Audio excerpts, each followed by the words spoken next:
नमस्कार, मी पूर्वी Bhave. Zero our मध्ये आपलं स्वागत. आज झिरो अवरच्या सुरुवातीलाच मी तुम्हाला वर्षा गायकवाडांचा एक बाईट ऐकवणार आहे.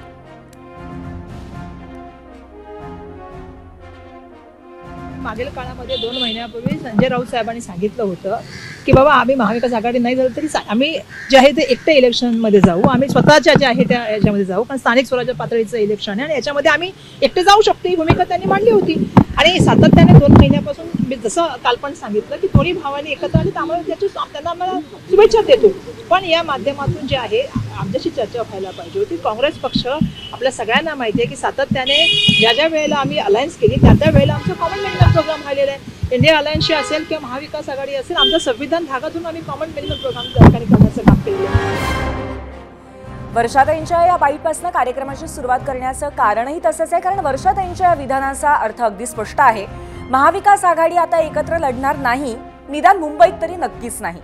संजय राऊतांच्याच 2 महिन्यांपूर्वीचं वाक्य वर्षाताईंनी मीडियाला सांगितलं म्हणजे ठाकरे सेना आणि काँग्रेस एकत्र लढण्याचा किंवा मनसे महाविकास आघाडीसोबत लढण्याचा विषय आता संपल्यातच जमाय असं मानायला हरकत नाही. म्हणजेच आता मुंबईमध्ये तिरंगी लढत होण्याची दाट शक्यता आहे. पण तुमच्या मनात मात्र पुढचा प्रश्न अर्थातच तयार असेल की मग काँग्रेस स्वबळावरती लढणार आहे की शरद पवारांसोबत. त्यावरही वर्षा गायकवाडांनी स्पष्ट उत्तर दिलंय, पाहूयात. येणारं मुंबई महानगरपालिकेचं जे इलेक्शन असणार याच्यामध्ये मागील खूप वर्षापासून जे आहे ते आमची शरद पवारांजींच्या NCP बरोबर हमेशाच जे आहे ती त्या ठिकाणी नेहमी अलायन्स राहिलेली आणि येणाऱ्या काळामध्ये पण ती अलायन्स व्हावी अशी आमची मनापासूनची इच्छा आहे. त्यांनी आम्हाला सांगितलं की पुढच्या हप्त्यामध्ये तुमच्या काही नेत्यांबरोबर आणि त्यांच्या पक्षाच्या काही नेत्यांबरोबर आपण या ठिकाणी बैठक आयोजित करू आणि पुढच्या हप्त्यामध्ये या संदर्भामधला जोही काय निर्णय असेल तो आपण एकत्रपणे घेऊ. म्हणजेच काँग्रेसनं शरद पवारांसाठी आघाडीचा दरवाजा किलकिला ठेवलाय, किंबहुना खुलाच ठेवलाय असं म्हटलं तरी वावगं ठरणार नाही. पण आपल्या या सर्वात जुन्या मित्रपक्षासाठी काँग्रेस किती जागा सोडणार यावरच महापालिकेमध्ये आघाडीचं गणित ठरले. यावर तुमचा अंदाज काय आहे ऐकायला आम्हाला आवडणार होता आणि म्हणूनच आज झिरो अवरमध्ये तुम्ही याच संदर्भातला प्रश्न आम्ही तुम्हाला विचारलेला आहे तो आपण पाहूयात. पोल सेंटरला जाऊ. आजचा आमचा प्रश्न आहे, शरद पवारांच्या राष्ट्रवादीला कुणाबरोबर आघाडी करून सर्वाधिक फायदा आहे असं तुम्हाला वाटतं? आणि त्यासाठी पर्याय आहेत काँग्रेस, ठाकरे बंधू, अजित पवार आणि स्वबळावर. आमचा प्रश्न लाईव्ह आहे, तुम्ही अजूनही वोट करू शकता.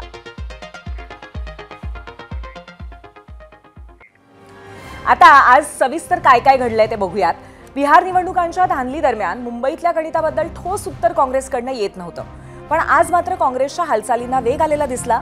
मुंबई काँग्रेसच्या अध्यक्ष वर्षा गायकवाड आपलं शिष्टमंडळ घेऊन सकाळी शरद पवारांना भेटल्या. ठाकरे बंधूंसोबत आघाडी करायची नाही हाच काँग्रेसचा निर्णय आहे हे त्यांनी पवारांच्या कानावर घातलं. काँग्रेसचे अमित पटेल, असलम शेख, पवारांच्या कन्या सुप्रिया सुळे या सुद्धा बैठकीला हजर होत्या. महापालिका एकत्रच लढावी अशी आपली इच्छा होती, मात्र कॉमन मिनिमम प्रोग्राम ठरत नव्हता. त्यामुळे स्वबळावरती लढणार असं काँग्रेसने आज स्पष्ट केलंय आणि एक विषय मार्गी लावून टाकला. पण त्याचबरोबर शरद पवारांकडे मुंबईसाठी प्रस्ताव दिल्याचंही सांगितलं. त्यामुळे पवार काय करणार हा पुढचा प्रश्न आहे. आठवडाभरामध्ये शरद पवार पुन्हा बैठक घेतील आणि त्यावेळी वाटाघाटी कशा होतील यावर काँग्रेस स्वबळावर लढणार की पवारांसोबत हे ठरेल. असलेली आमची अलायन्स आहे. सगळेजण आम्ही संविधानाचा धागा मानतो, आम्ही जे आहे ते लोकशाही मानतो. या देशामध्ये समता, बंधुता, न्याय, स्वातंत्र्य राहिलं पाहिजे. मुंबईमध्ये जे आहे ते मुंबईची एकता अबाधित राहिली पाहिजे आणि मुंबईच्या विषयावरती येणाऱ्या काळामध्ये इलेक्शन झालं पाहिजे अशी भूमिका आम्ही त्यांना मांडलेली. त्याच्याबद्दल सुद्धा आमची त्या ठिकाणी चर्चा झाली. थोडक्यात आता मुंबईत तरी काँग्रेस आणि ठाकरेंची शिवसेना वेगळी लढणार असं दिसतंय. त्यामुळे आता पुन्हा फोकस शिफ्ट होतोय तो ठाकरे बंधूंच्या युतीवर. मराठी भाषेच्या विजय मेळाव्यापासून ठाकरे बंधूंच्या राजकीय युतीशी चर्चा तर सुरू आहे. कौटुंबिक भेटी झडत असताना राजकीय चर्चांबद्दल आधी गुप्तता होती, आता मात्र युतीच्या दिशेने महत्त्वाचं पाऊल पडल्याचं आमच्या कानावर आलंय. ठाकरे सेना आणि मनसेच्या नेत्यांनी आता पद्धतशीर वाटाघाटी सुरू केल्या आहेत. मनसेसाठी 70 जागा सोडण्याची तयारी उद्धव ठाकरेंनी दाखवली आहे असं कळतंय. नेमक्या कोणत्या जागा शिवसेना सोडणार याचं उत्तर अजून मिळायचंय, कारण दोन्ही पक्ष आरक्षण सोडत जाहीर होण्याची वाट बघतायत. कोणते वॉर्ड रिझर्व्ह होतात, तिथे कुणाची ताकद जास्त आहे यावर कोणत्या जागा सोडायच्या हे ठरेल. अशी विश्वसनीय सूत्रांची अर्थातच माहिती आहे. मनसेकडे ताकद असलेल्या 125 जागांची यादी तयार आहे अशीही चर्चा गेल्या आठवड्यापासून आहे. त्यामुळे राज ठाकरेंचं 70 जागांवरती समाधान होणार का हा प्रश्नही आहेच.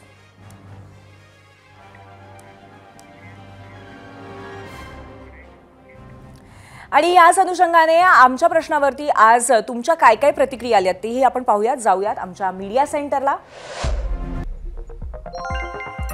एक्सवरून पहिली प्रतिक्रिया शेख जब्बार यांची आहे. शरद पवारांना राजकारणातला चाणक्य म्हटलं जातं. ठाकरे बंधूंच्या पाठीशी मराठी माणसाची ताकद आहे. तीनही पक्ष एकत्र लढल्यास फायदेशीर ठरेल. एक्सवरून पुढची प्रतिक्रिया मिलिंद पाटील यांची आहे. कोणी कोणाशी युती करो, जिंकणार तोच ज्याच्या सोबत निवडणूक आयोग आहे.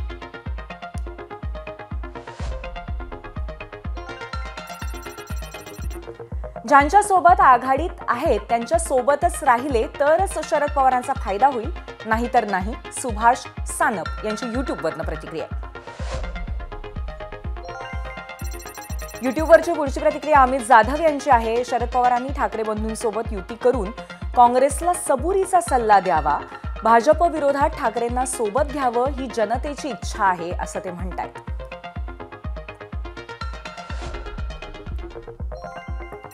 फेसबुकवरून पुढची प्रतिक्रिया गणेश शर्मा यांची आहे. भाजपने स्वबळावरती किंवा शिवसेनेसोबत लढावं. चांगल्या पद्धतीने प्रचार केल्यास विजय निश्चित होईल. बाकी ज्याला जिकडे जायचं तिकडे जाऊ देत असं ते म्हणतायत.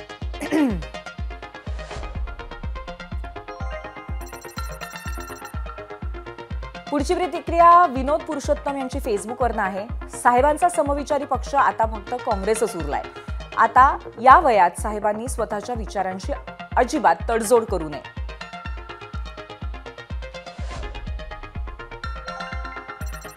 पुढची इंस्टाग्रामवरनं प्रतिक्रिया आहे भूषण शेवाळे यांची. ठाकरे बंधूंसोबत युती केली तर 100% फायदा होईल.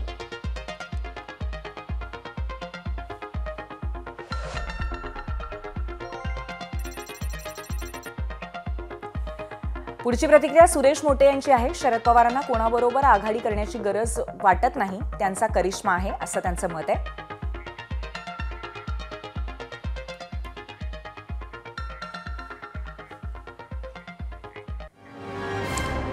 आणि आता याच विषयाच्या अनुषंगाने आपण चर्चा करणार आहोत. त्यासाठी आपल्या गेस्ट सेंटरला आपले पाहुणे उपस्थित आहेत. काँग्रेसचे आमदार भाई जगताप, शिवसेना ठाकरे पक्षाचे आमदार महेश सावंत थोड्याच वेळात आपल्या सोबत असतील आणि त्याचबरोबर मनसेचे नेते यशवंत किल्लेदार आपल्या सोबत आहेत. तुम्हा दोघांचं मी मनपूर्वक स्वागत करते. आणि पहिला प्रश्न घेऊन जाते मी भाई जगताप यांच्याकडे.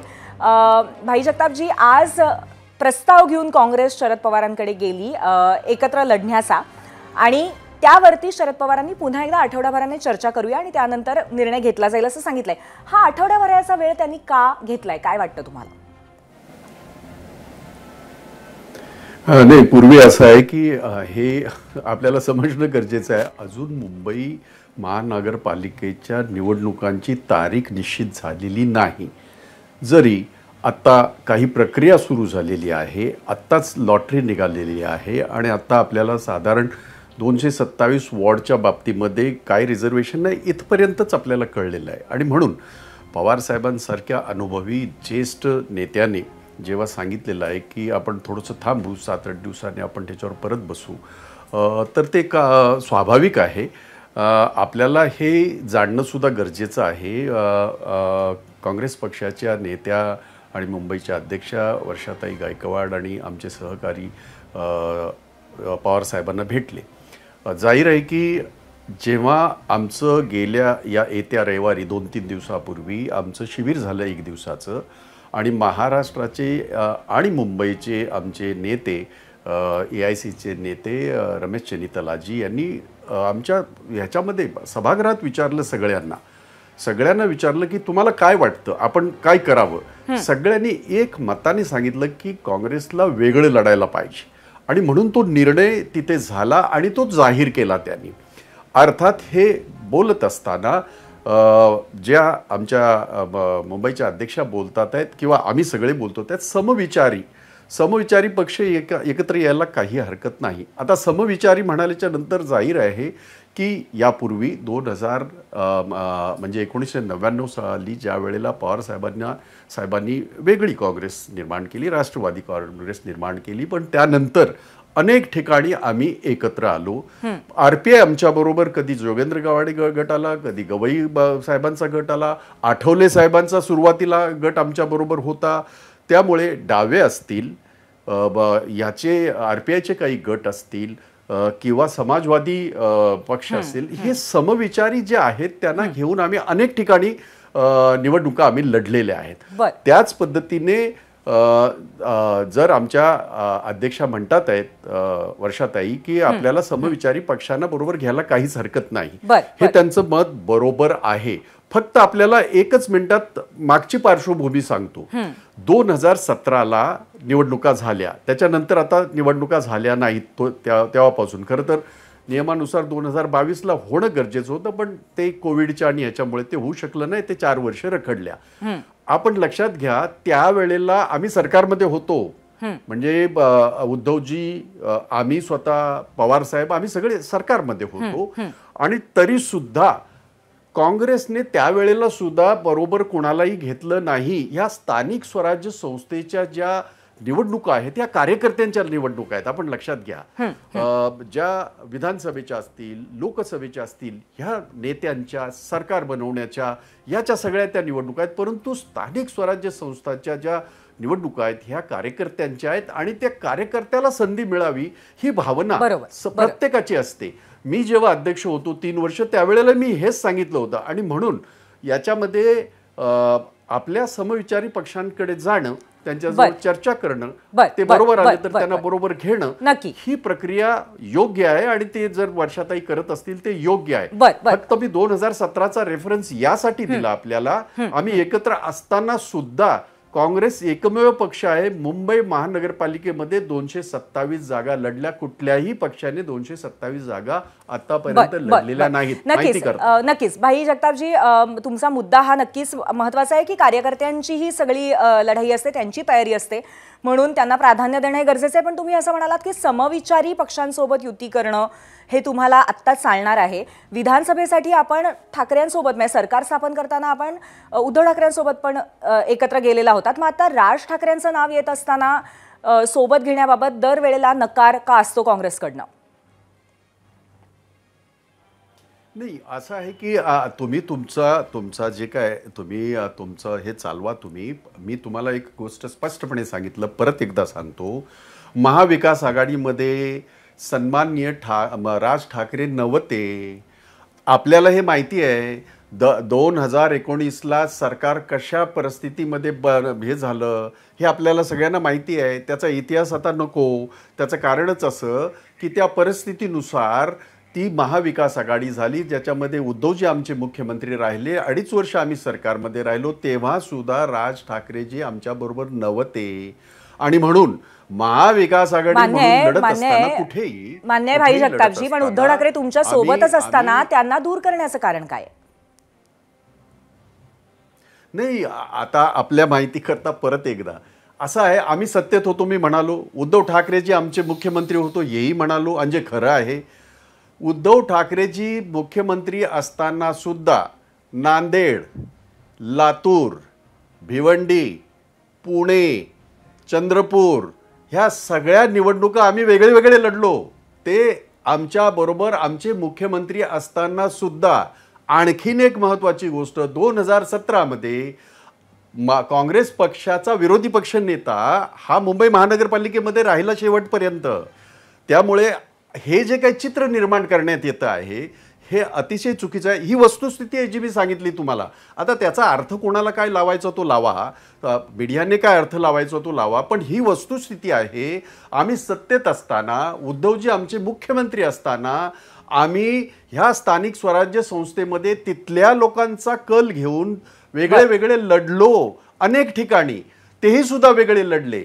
त्यामुळे मी म्हटलं सुरुवातीला, ते परत एकदा म्हणतो की ह्या स्थानिक स्वराज्य संस्थेच्या निवडणुका ह्या कार्यकर्त्यांच्या असतात. कार्यकर्त्याला ठरवू द्या. मी फक्त मुंबई पुरतं मर्यादित हा मुद्दा तुम्ही मांडलाय, पण माहिती दिली बरोबर आहे. मी पुन्हा एकदा मुंबईच्याच मुद्द्यावरती येते, कारण तुम्ही जे उदाहरणं दिली त्याहीपेक्षा महत्त्वाची गोष्ट अशी की मुंबई हा खूप महत्त्वाचा सॉफ्ट पॉईंट आहे आता सगळ्याच पक्षांसाठी, आणि म्हणूनच त्या अनुषंगाने आपण चर्चा करतोय. आता मी यशवंत किल्लेदार यांच्याकडे येते. यशवंतजी, तुम्हाला काय वाटतंय की काँग्रेसचा हा पवित्रा सातत्याने आपण बघत आलेलो आहोत, मग आता असं असताना दोन्ही ठाकरे बंधूंची युती कुठेतरी दिसेल आणि तिरंगी अशा पद्धतीची निवडणूक होईल असं तुम्हाला स्पष्टपणे वाटतंय या क्षणी? नाही, कसं आहे लक्षात घ्या की आता भाई जगतापांनी जो भूमिका मांडली ती योग्य आहे, रास्त आहे. त्यांनी अनेक स्थानिक स्वराज्य संस्थांच्या निवडणुका ह्या स्वतंत्र लढल्यात. मुख्यमंत्री म्हणजे राज्यामध्ये एकत्र असताना देखील त्यांनी स्वतंत्र लढल्या. त्याप्रमाणे त्यांना मुंबई महानगरपालिका लढवायची असावी, ठीक आहे. परंतु हे ह्यांचं वक्तव्य जे आहे त्याला अनुसरून वर्षाताईंचं वक्तव्य नाही. वर्षाताईंकडे किंवा काँग्रेसकडे आम्ही कुठलाही प्रस्ताव घेऊन गेलो नाही किंवा तेही आमच्याकडे कुठला युतीचा प्रस्ताव घेऊन आले नव्हते. असं असताना वर्षाताईंनी ज्या काही मनसेला टार्गेट करून स्टेटमेंट केलेले आहेत की आम्ही त्या फेरीवाल्यांना मारणाऱ्यांना बरोबर युती करणार योग्य नाही, हे नाही, आमच्या तत्वात बसत नाही, वगैरे वगैरे वगैरे, याची काय आवश्यकता होती? हं. याची काहीच आवश्यकता नव्हती ना. तुमचं पक्षाचं स्वतंत्र एक धोरण आहे, त्या धोरणानुसार तुम्ही निर्णय घेतायत. कार्यकर्त्यांची निवडणूक आहे, कार्यकर्त्यांना विचारून निर्णय घेताय. हे अगदी अगदी मला पटलं त्यांचं म्हणणं, भाईंचं. पण वर्षाताईंना ह्या सगळं बोलायची आवश्यकता नव्हती. आम्ही काही कुठलाही प्रस्ताव घेऊन तुमच्या दारात आलो नाही किंवा तुम्ही आमच्या दारात आले नाही. मग आम्हाला मध्ये खेचण्याचा विषयच येतो कुठे ना. बरोबर आहे. आपण विचारूया, हा, आपण भाई जगताप यांच्याकडनं उत्तर घेऊया याचं. भाई, नाही, पूर्वी खरं तर हे उत्तर तुम्ही वर्षाताईंकडनं घ्यायला पाहिजे. पण तरी पण मी आपल्याला एक गोष्ट इथे नम्रपणे सांगू इच्छितो, जे मी त्याचा उल्लेख केलेला आहे सुरुवातीलाच. विषय महाविकास आघाडीचा राहिला. महाविकास आघाडीमध्ये सन्माननीय राज ठाकरेजी किंवा त्यांचा पक्ष हा नव्हता, हे आपण लक्षात घ्या. हा मुळात मुद्दा आहे. आणि त्यावेळेला 2019मध्ये सरकार बनवत असताना कॉमन मिनिमम प्रोग्राम झाला, त्याच्या आधारावर सरकार बनलं. आणि त्याच्यानंतरचं मी तुम्हाला सगळं सांगितलं की कशा पद्धतीने आम्ही एकमेकाच्या विरोधात लढलो. परंतु एक गोष्ट आपल्याला आणखीन एक गोष्ट समजून घेणं गरजेचं आहे की काँग्रेस पक्षाला समविचारी याचाही मी तुम्हाला खुलासा केला. आणि सातत्याने आम्ही बऱ्याच ठिकाणी आम्ही यांना डाव्यांना बरोबर घेतला, बऱ्याच ठिकाणी आम्ही यांना गवई गट असेल किंवा कवाडे साहेब असतील किंवा सुरुवातीच्या काळात जसं म्हटलं आठवले साहेब, हे सगळे गट आमच्याबरोबर राहिले. हे समविचारी गट म्हणून आमच्याबरोबर राहिले, आपण लक्षात घ्या. आणि म्हणून त्यांनी हा प्रस्ताव त्यांनी कुणाबरोबर देणं हा कधीही असा विषय नव्हता. उलट आणखीन एक गोष्ट तुमच्या ह्याच्या लक्षात आणून देतो. ज्या वेळेला ह्या सुप्रीम कोर्टाचा निर्णय आला 31 जानेवारीच्या अगोदर सगळ्या निवडणुका राज्यातल्या ह्या झाल्या पाहिजेत. त्याच्यानंतर जर वक्तव्य आपण बघितली असतील अगदी यांची शिवसेनेच्या नेत्यांची, त्यांची वक्तव्य ही अशीच होती, आम्हाला एकटं लढायचं आहे. त्यांचे म्हणजे आता हे खरं तर बरं नाही दिसत, परंतु दानवे औरंगाबादचे, संभाजीनगरचे दानवे बोलायला लागले. भाई जगताप, तुम्हाला थोडंसं थांबवते कारण याचाच उल्लेख आज वर्षा गायकवाड यांनी सुद्धा केला. आणि आता महेश सावंत आपल्या सोबत आहेत, त्यांचं स्वागत करून त्यांना थेट विचारूया की अशा पद्धतीचा उल्लेख स्वतः शिवसेनेकडनं केला गेला होता असं आज वर्षा गायकवाड सुद्धा म्हणालेले आहेत. त्यावर आपण आता भाई जगताप म्हणाले त्यावर काय आपण कमेंट कराल? शिवसेनेकडनं असं वक्तव्य सातत्याने होतच नाही. जास्तीत जास्त वक्तव्य काँग्रेसकडूनच येतो, आम्ही एकटे लढणार आहे. उद्धव साहेब आतापर्यंत इलेक्शन कमिशनरकडे गेले किंवा मोर्चा काढला, सगळीकडे आपण एकत्रपणे करत होतो. उद्धव साहेब घेताना सगळे म्हणजे महाविकास आघाडीचे सगळेच घटक पक्ष त्यामध्ये होते. त्यामध्ये महाराष्ट्र निर्माण सेना सुद्धा सामील झालेले. प्रत्येक म्हणजे इलेक्शनचा गोळ असू द्या किंवा सत्याचा मोर्चा ज्यावेळी काढला आम्ही त्यावेळी सुद्धा सगळेजण एकत्र होते. त्यामुळे एकला चरोचा नारा माननीय पक्षप्रमुख उद्धवजी ठाकरे किंवा राजसाहेबांकडनं येतच नव्हता. सातत्याने हा काँग्रेसकडनं बोलणं जाते. प्रत्येक नेते बोलतात की आम्ही एकटे लढणार आहोत. तर आम्ही कधी आमच्यासारखे कार्यकर्ते तर कधी आमच्यामध्ये उद्धव साहेब जो निर्णय घेतील, ज्या पक्षाबरोबर आम्हाला जायचं त्या पक्षाबरोबर आम्ही त्यांचं स्वागत करणार आहोत. ते बोलतच ना आम्ही. काल वर्षाताईंनी हेही स्टेटमेंट केला, काल केलं की आज केलं मला माहित नाही, पण माझ्या कानावर असं आलं की उद्धवजींनी मनसे सोबत जाण्या अगोदर आम्हाला विश्वासात घ्यायला हवं होतं. याचा अर्थ काय होतो? म्हणजे एकीकडे भाई एक जी स्टेटमेंट करतायत त्यांच्या पक्षाला अनुसरून त्यांच्या अगोदरचा इतिहास त्यांचा जो काय आहे तो सगळं सांगत ते स्टेटमेंट करतात. आणि दुसरीकडे त्यांच्या मुंबईच्या अध्यक्ष ज्या आहेत त्या बरोबर. सरळ सरळ दोन बंधू एकत्र येत आहेत, त्याच्यावर आक्षेप घेत आहेत, बर बर आपण राजकीय थेट दृष्ट्या येत आहेत, आक्षेप घेत आहेत. ह्याच्यावर मला कळत नाही की तुम्ही बिहारची निवडणूक नुकतीच झाली, त्यातून तुम्ही खरं तर आत्मचिंतन करण्याची गरज आहे. एखाद्या पक्षाला तुम्ही बोल लावण्यापेक्षा आतापर्यंत काळानुरूप अनेक पक्षांनी आपापल्या भूमिकेत बदललेले आहेत. म्हणजे एकंदर जी विचारसरणी आहे, विचारधारा आहे, ती हळू अगदी बीजेपीने देखील, भाजपाने देखील विचारसरणी बदललेली आहे आणि ते सत्तेत आलेले आहेत. अनेक असं काळानुरूप अनेक ठिकाणी तर पक्षामध्ये बदल झालेला आहे. बरोबर आहे. त्यामुळे आम्ही आता काय आता हा करतो? अपवाद का होत आम्ही काय नाहीये करतो? असं तुमचं आम्ही कुठेतरी काय म्हणणं आहे. करतो? नक्कीच आपण भाई जगतापांनाच हे विचारूया की आपण एकीकडे विचारसरणीची गोष्ट करताय, पण त्याचबरोबर वर्षा गायकवाडांनी कुठेतरी आधी आम्हाला उद्धव ठाकरेंनी विश्वासात घ्यायला हवं होतं असं म्हणणं, यामध्ये खूप फरक आहे या दोनमध्ये. भाई जगतापजी. पूर्वी असं आहे की महेश सावंत जे म्हणाले त्याचं पहिलं एकच मिनिट द्या, मी त्याचं खुलासा करतो. उत्तर बरोबर नाही वाटत, उत्तर देणं हा बरोबर नाही मला वाटत आहे.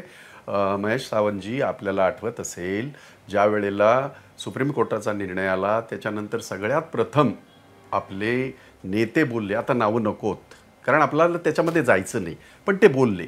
पण मी आणखीन त्याच्या पुढे जाऊन आपल्याला सांगतो, मी जेव्हा 3 वर्ष अध्यक्ष होतो मुंबईचा, आपलं सरकार असताना सुद्धा मी हे सातत्याने बोलत होतो आणि पत्रकार परिषद घेऊन बोलत होतो की स्थानिक स्वराज्य संस्थेच्या निवडणुका ह्या स्वबळावर लढल्या पाहिजे प्रत्येक पक्षाने, आम्ही लढू, हे मी सातत्याने सांगत आलो. त्यामुळे माझी नवीन भूमिका अजिबात नाही.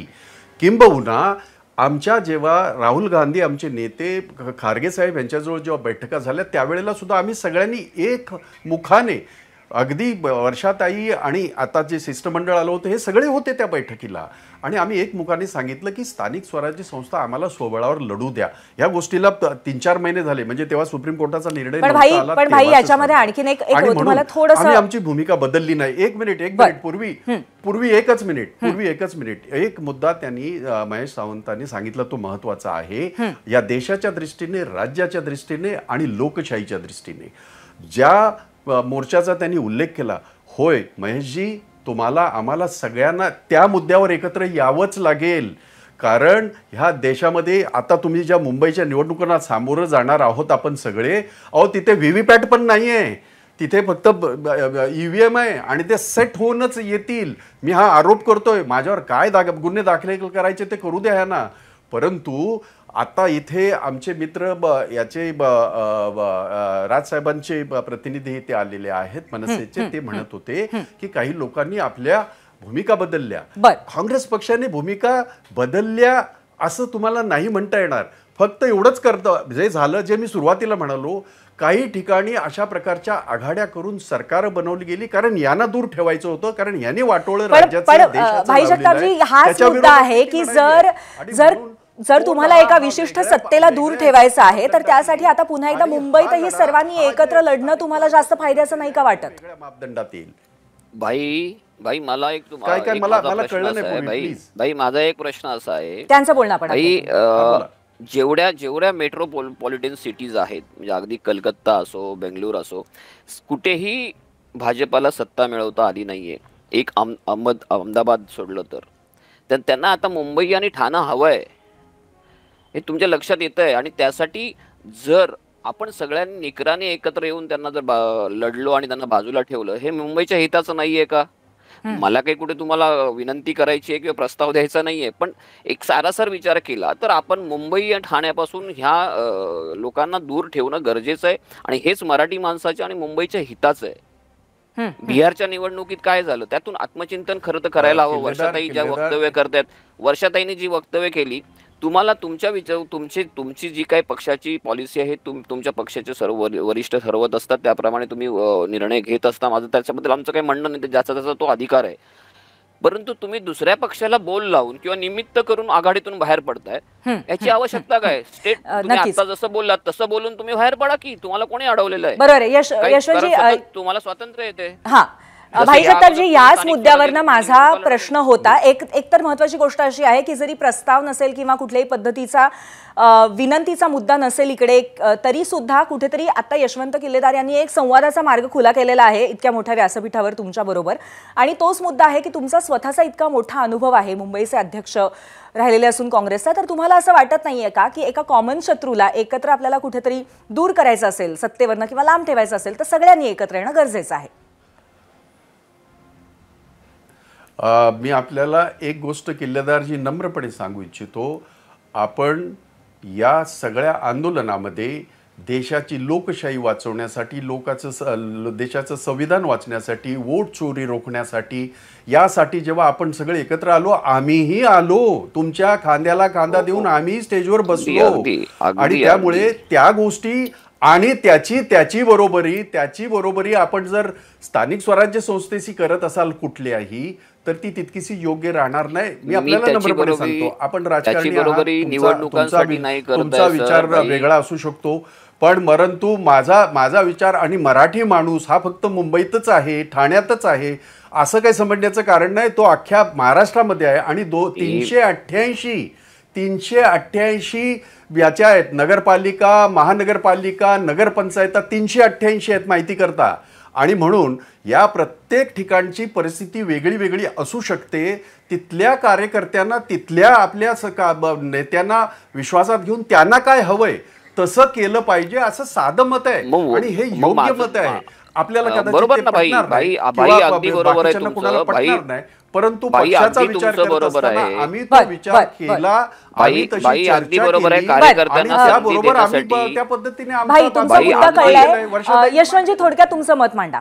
यशवंतजी, भाई, तुमचा मुद्दा मलाही कळलेला आहे. तुम्ही कार्यकर्त्यांना संधी देण्यासाठी स्वतंत्र 227 ठिकाणी तुम्हाला कार्यकर्त्यांना संधी द्यायची म्हणून तुम्ही वेगळे लढताय, ही भूमिका तुम्ही तशी मांडा ना. वर्षाताई तसं मांडत नाहीत, ते आम्हाला का टार्गेट करून महाविकास आघाडीतून बाहेर पडतायत. माझा मुद्दा हा आहे. मला असं वाटतं की ह्याच मुद्द्याला धरून मला महेश सावंत यांना हा प्रश्न विचारायचा आहे की राज ठाकरेंचं निमित्त करून काँग्रेस कुठेतरी युती टाळतंय असं तुम्हाला वाटतंय? कारण जागा वाटपामध्ये पारडं आता तुमचं जड झालंय बिहार निवडणुकांनंतर, त्यामुळे हे घडतंय असं तुम्हाला वाटतंय?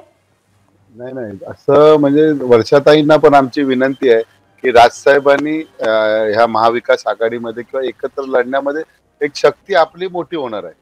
भले भाई जगताप बोलतात त्या अनुसरून आम्ही आहे की जे सामान्य कार्यकर्ते त्यांना जर काँग्रेसला संधी द्यायची असेल, परंतु सध्याची परिस्थिती अशी बिकट आहे की आज तुम्ही बघताय की सगळीकडे वन साइड सत्ता चाललेली आहे. हे लोकशाहीला कुठेतरी धोक्याचा चिन्ह आहे. लोकशाहीमध्ये विरोधी पक्ष जगले पाहिजे आणि विरोधी पक्ष ताटमानेने उभे राहिले पाहिजे. आज विधानसभेत भाईंना माहिती आहे आपली हालत काय होते.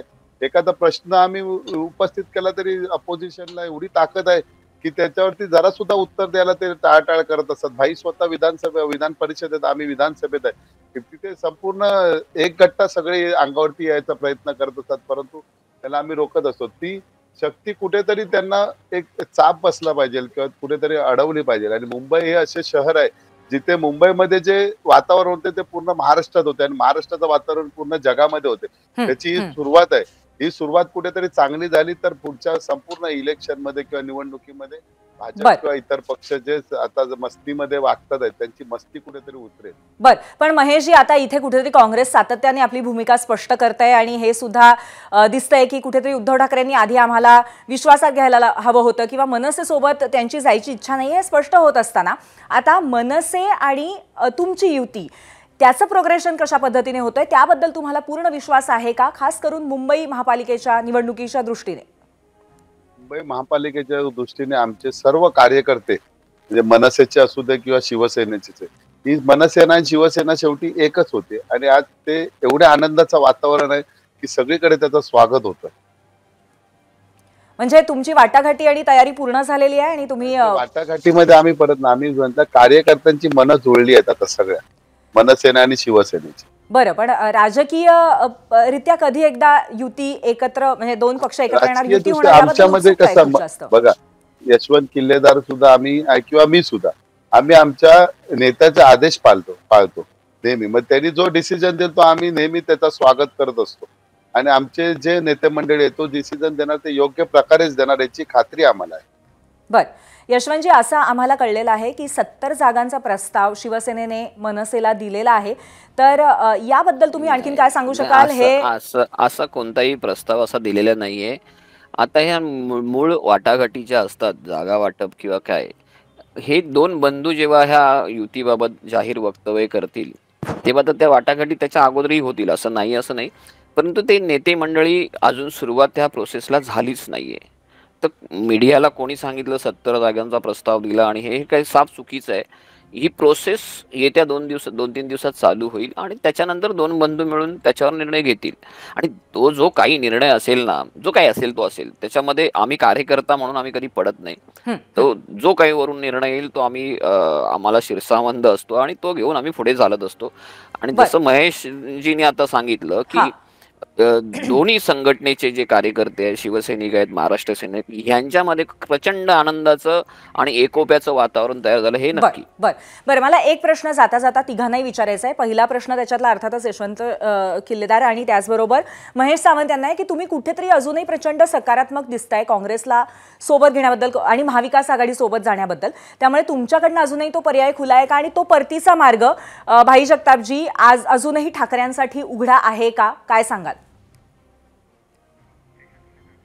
पहिल्यांदा यशवंत किल्लेदार यांच्याकडे पहिल्यांदा जाते. कसं आहे, एक लक्षात घ्या, महाविकास आघाडी आहे, हे एकत्र त्यांनी निवडणुका लढवलेल्या आहेत, सत्तेत देखील होते. अशा ठिकाणी आमच्या एंट्रीमुळे त्यांच्यामध्ये कुठेतरी विदुष्ट यावं अशी अजिबात आमची इच्छा नाहीये, अजिबात इच्छा नाहीये.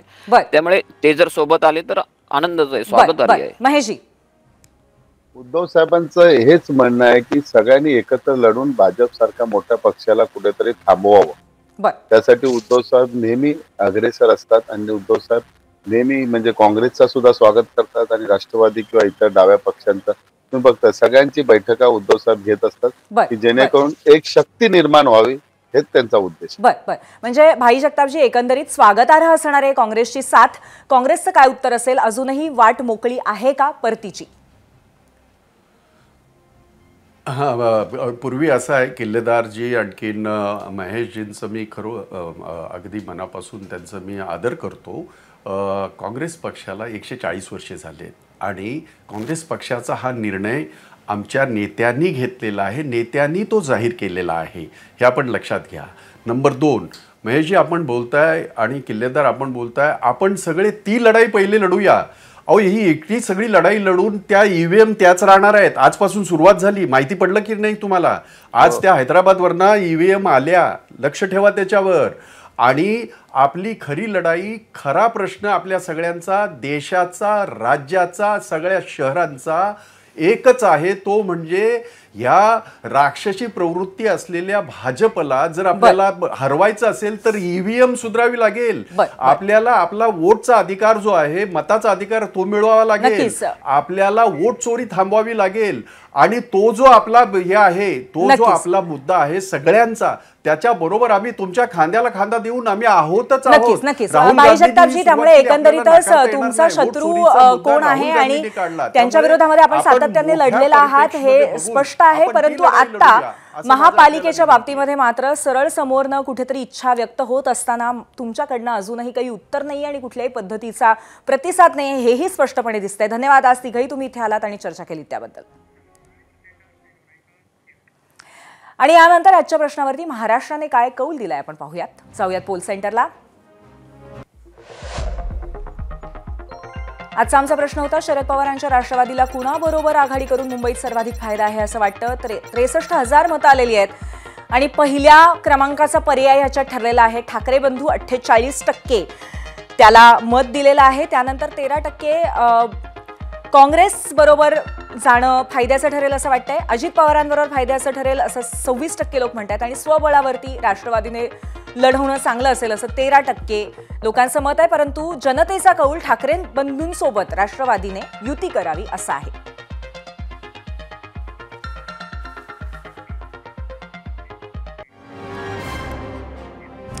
आणि यानंतर एक महत्त्वाची बातमी आपण बघणार आहोत. दिल्ली वारीमध्ये शिंदेंनी अमित शहांकडे नाराजी व्यक्त केल्याची माहिती येते आहे. कल्याण डोंबिवलीतल्या ऑपरेशन लोटसवरनं शिंदेंनी नाराजी व्यक्त केली होती, त्यांच्या मंत्र्यांनीही नाराजी व्यक्त केलेली होती. आता प्रत्यक्ष अमित शहांकडे दिल्लीला जाऊन ती नाराजी व्यक्त केली आहे. रवींद्र चव्हाण मोठी रक्कम देऊन शिवसेनेचे नगरसेवक फोडतायत असं त्यांनी म्हटल्याचं कळतंय. एकनाथ शिंदेंनी अमित शहांकडे रवींद्र चव्हाणांची अशी स्पष्टपणे तक्रार केलेली आहे. महायुतीसोबत पुढे गेली पाहिजे, मग मित्रपक्षांचे नगरसेवक का फोडले जात आहेत असा प्रश्नही त्यांनी केलेला आहे. कालपासूनच शिवसेना आणि भाजपमध्ये नाराजी नाट्य सुरू असलेलं आपण सातत्याने बघतोय. काल दोन्ही पक्षांनी येऊन त्याच्यावरती पडदाही टाकलेला होता, परंतु त्यानंतर आज एकनाथ शिंदे अमित शहांच्या भेटीसाठी दिल्लीला पोहोचले आणि दिल्लीवारीमध्ये शिंदेंनी अमित शहांकडे नाराजी व्यक्त केलेली आहे. खास करून कल्याण डोंबिवलीतल्या ऑपरेशन लोटसवरनं असलेली ही नाराजी त्यांनी जाहीर केली अमित शहा यांच्या समोर. आणि रवींद्र चव्हाण मोठी रक्कम देऊन शिवसेनेचे नगरसेवक फोडतायत अशी तक्रार केल्याचंही कळतंय. महायुती सोबत पुढे गेली पाहिजे, मग मित्रपक्षांचे नगरसेवक का फोडले जात आहेत असा त्यांचा सवाल आहे. यातले काही महत्त्वाचे मुद्दे आपण बघतोय. कल्याण डोंबिवलीतील ऑपरेशन लोटसवरनं अमित शहांसमोर उपमुख्यमंत्री एकनाथ शिंदेंनी नाराजी व्यक्त केली आहे. रवींद्र चव्हाण भाजपचे प्रदेशाध्यक्ष मात्र शिवसेनेचे नगरसेवक फोडतात असा त्यांचा आरोप आहे. मोठी रक्कम देऊन रवींद्र चव्हाण नगरसेवक फोडतायत असं त्यांनी म्हटलंय. शिवसेनेचं नुकसान करण्यासाठी कल्याणमध्ये रवींद्र चव्हाण सक्रिय आहेत. भाजप प्रदेशाध्यक्षांनी महायुतीला सोबत घेऊन पुढे गेलं पाहिजे.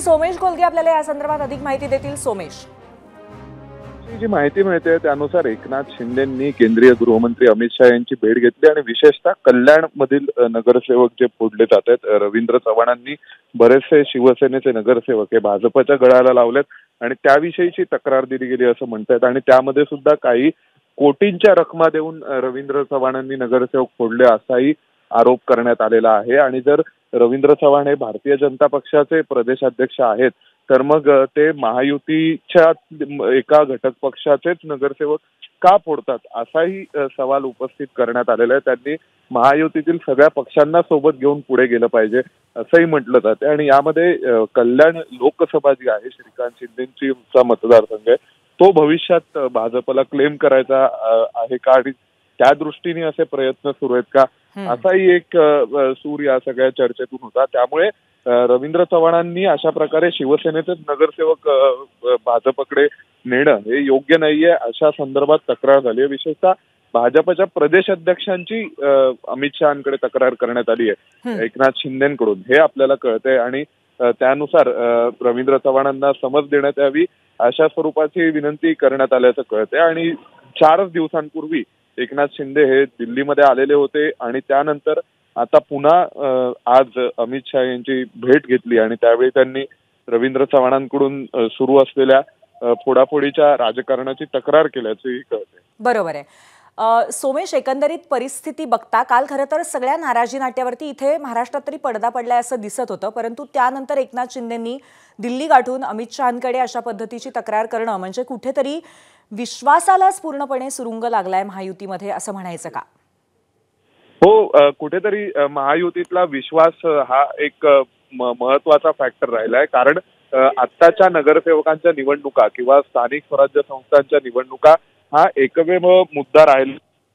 या सगळ्या मागे भविष्यातील ज्या तडजोडी आहेत, भविष्यात जे वेगवेगळे मतदारसंघ आहेत, मग वेगवेगळ्या विधानसभा मतदारसंघांमध्ये आपल्या एखादी नवीन आपल्या बाजूने क्लेम करणं किंवा आपल्या पक्षाचे वाढवणं असे. आता यात एक दुसरा अँगल असा देखील आहे की तो म्हणजे रवींद्र चव्हाणांचं किंवा भाजपचं असं म्हणणं आहे की अनेक नगरसेवक जे आता शिवसेनेत आहेत ते पूर्वी भाजपचे होते आणि त्यांना पुन्हा त्यांची घर वापसी केली अशा स्वरूपाचाही एक काउंटर क्लेम केला जातो. आणि दुसऱ्या बाजूला हे देखील आहे की शिवसेनेचे नगरसेवक असताना त्यांना इथे वळवून मग भविष्यात श्रीकांत शिंदेंचा मतदारसंघच भाजपकडून क्लेम केला जाणार आहे का, असाही एक प्रश्न उपस्थित होतोय. परंतु शिवसेनेला कट्टू साईज करण्याचे प्रयत्न हे भाजपचे प्रदेशाध्यक्ष रवींद्र चव्हाण करतात अशी थेट तक्रार ही उपमुख्यमंत्री एकनाथ शिंदेंनी केलेली आणि याविषयीची नाराजी व्यक्त केलेली आहे. भाजपच्या प्रदेशाध्यक्षांबद्दल अशा प्रकारे एखाद्या घटक पक्षाकडून तक्रार येणे हे संपूर्ण देशाच्या राजकारणातील एक अत्यंत दुर्मिळ उदाहरण आहे की ज्यामध्ये केवळ महाराष्ट्र असा अपवाद ठरलाय की जिथे भाजपच्या प्रदेशाध्यक्षांचीच तक्रार घटक पक्षाचे एक नेते करतायत आणि ते सुद्धा ज्या राज्याचे उपमुख्यमंत्री आहेत आणि NDAचा घटक पक्ष त्यांच्याकडून अशा प्रकारची तक्रार केली जाते. अशा स्वरूपाचं उदाहरण हे तमिळनाडू किंवा इतर कुठल्याही राज्यामध्ये बिहार किंवा अन्य कुठेही दिसत नाहीये. केवळ महाराष्ट्रात दिसते की शिवसेनेला कट्टू साईज करण्यासाठी म्हणून अशा प्रकारे प्रयत्न सुरू आहेत आणि शिवसेनेच्या विरोधामध्ये भाजपच्या प्रदेशाध्यक्षांनी मोठ्या रकमा देऊन नगरसेवक फोडण्याची आवश्यकता काय असेही प्रश्न उपस्थित केले जात आहेत. मोठ्या प्रमाणावर यामध्ये फोडाफोडी सुरू आहे आणि ती म्हणजे शिवसेनेच्या विरोधातच भाजपकडून फोडाफोडी सुरू आहे अशी तक्रार केल्या गेल्याचं कळते. आता या सगळ्यामध्ये भाजपच्या हायकमांडची या सगळ्याला मूकसंमती आहे की ते खरोखरच या संदर्भात प्रदेशाध्यक्षांना काही सूचना देऊन या दृष्टीने भाजपच्या प्रदेश कार्यकारिणीला थांबवणार आहेत की हे सगळे प्रकार हे असेच महाराष्ट्रामध्ये सुरू राहणार आहेत का, असे असंख्य प्रश्न हे आता निर्माण झालेत. त्या आगामी काळात महाराष्ट्र भाजपचं जे राजकारण असेल त्यावरून कळेल. तू आमच्या सोबतच राहा. आपल्या सोबत आता भाजपचे प्रवक्ते केशव उपाध्याय आहेत, आपण त्यांच्याशी या संदर्भात संवाद साधूया. केशवजी, असं कळतंय की शिंदेंनी दिल्ली गाठून अमित शहा यांच्याकडे रवींद्र चव्हाणांचीच तक्रार केलेली आहे. काय म्हणाल याबद्दल? अशा पद्धतीने घटक पक्षाने जाऊन तुमच्याच पक्षाकडे तुमच्याच प्रदेशाध्यक्षांची तक्रार केली. मुळात असं आहे की हे ऐकीव माहिती आहे, त्यामुळे या माहितीवरती किती विश्वास ठेवायचा हा सगळ्यात पहिला मुद्दा. दुसरा मुद्दा, ज्या पद्धतीचं भाजपा, शिवसेना आणि राष्ट्रवादी या तिन्ही नेत्यांच्या प्रमुख नेत्यांमध्ये जे प्रकारचं समन्वय, एकवाक्यता आहे आणि महाराष्ट्राचं हित हे मुख्य डोळ्यासमोर आहे, ते अशा पद्धतीने जाऊन एकमेकाच्या उखाळ्या पाकळ्या काढणं किंवा एकमेक तक्रारी करणं असं कोणतेही करणार नाहीत. असं एकनाथ शिंदेजींना काही चर्चा वेगळ्या विषयावर करायची असेल तर ते करू शकतात, भेटू शकतात, पण त्याच्यावरनं एका डोंबिवली सारख्या ठिकाणी किंवा स्थानिक ठिकाणच्या विषयावरती ते इतक्या वरच्या लेवलला घेऊन जातील असं वाटत नाही. केशवजी, खरं तर काल नाराजी नाट्य रंगलेलं होतं आणि त्याच्यानंतर त्या विषयावरती पडदाही पाडण्यात आलेला होता. किंबहुना काल ABP माझावरती सुद्धा दोन्ही पक्षाचे जे प्रतिनिधी होते झिरो आवरमध्ये चर्चा करणारे त्यांनी सुद्धा स्पष्टपणे एका पेजवरती असल्याचं सांगितलेलं होतं. पण असं असताना खरोखरच ही जर घटना आता घडलेली असेल तर त्यामध्ये हे सुद्धा सिद्ध होतंय की अविश्वास कुठेतरी पसरलेला आहे महायुतीमध्ये. मला असं वाटतं की एकदा तुमची भूमिका नेमकी नक्की काय हे एकदा समजून मलाही सांगा. कारण काल तुम्हीच आता म्हणताय काल या विषयावरती पडदा पडला होता, जी काही भूमिका होती ती नाही. काल या विषयावरती प्रतिनिधींनी असं सांगितलं होतं की पडदा पडलेला आहे, परंतु आजच्या दिल्ली वारी नंतर त्याबद्दल आमच्या मनामध्ये प्रचंड शंका आहेत. असं आहे की तुमच्या मनात शंका असणं स्वाभाविक आहे, त्याबद्दल तुमच्या शंकांचा आदर आहे. पण मुळामध्ये असं आहे की काल सुद्धा मी बावनकुळे साहेब, स्वतः शिवसेनेचे उदय सामंत असतील, अन्य नेते किंवा अन्य मंत्री यांनी सुद्धा सांगितलं की अशा प्रकारची कोणतीही नाराजी नाही हे सांगितलं होतं. आज सुद्धा म्हणजे सुद्धा मला काल मुख्यमंत्र्यांनी सांगितलं की मी असं काही असा विषय झाला नाही. आज सुद्धा ही बातमी ऐकीव सांगीव तुम्ही सुरुवातीला म्हणाल की असं कळतंय, त्यामुळे असं आहे की मी तुम्हाला तेच सांगण्याचा प्रयत्न करतो की केशवजी, पण एक गोष्ट लक्षात ठेवूया. अगदी 4-5 दिवसांपूर्वीच उपमुख्यमंत्र्यांनी दिल्ली वारी केलेली होती. त्याच्यानंतर आज तडकाफडकी पुन्हा एकदा त्यांनी जाऊन केंद्रीय गृहमंत्री अमित शहा यांची भेट घेतलेली आहे आणि त्याचबरोबर अशा पद्धतीच्या जेव्हा काहीतरी मोठ्या घटना घडतात तेव्हाच अशा भेटी होतात. म्हणजे पार्थ पवार प्रकरणानंतर अजित पवार थेट पुन्हा एकदा अमित शहांच्या भेटीला गेलेले होते आणि काल घडलेल्या नाट्यानंतर पुन्हा एकदा उपमुख्यमंत्री एकनाथ शिंदे दिल्लीला गेलेले आहेत. याच्यामध्ये काहीच संदर्भ नाहीये. नक्कीच अशा पद्धतीने काहीतरी गरज होती आणि त्यामुळे या तक्रारीच्या बातम्यांना कुठेतरी त्याबद्दल संशय निर्माण होतो किंवा पुष्टी मिळाल्यासारखंच होतं. काल मला असं वाटतं की मुळामध्ये हा विषय डोंबिवलीपासून सुरू झाला. तुम्ही सगळ्या माध्यमातून जो विषय सुरू झाला डोंबिवलीच्या काही प्रवेशांपासून सुरू झाला.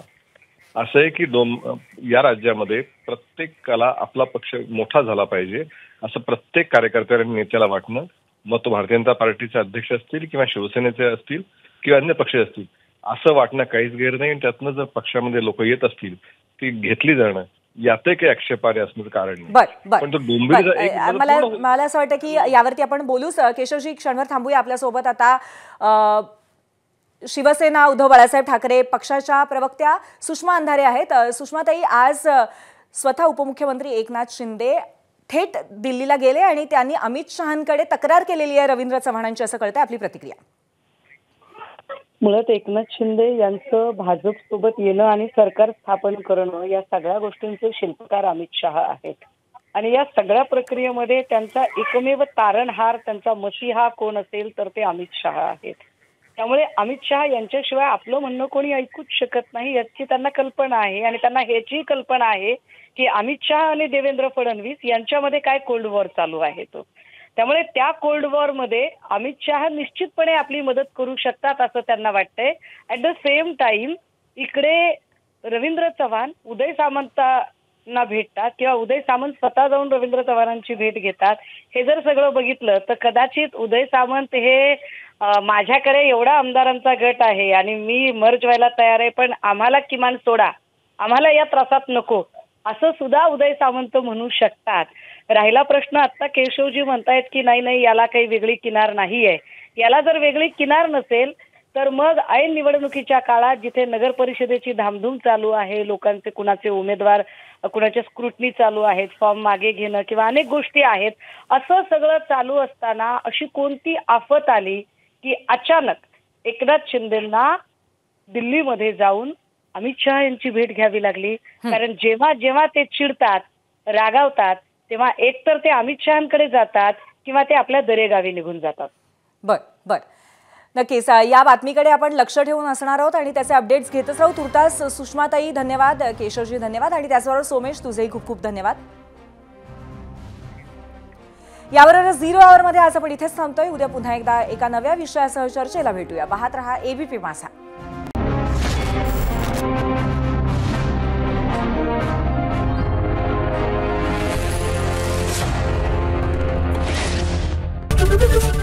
एबीपी माझा, उघडा डोळे बघा नीट.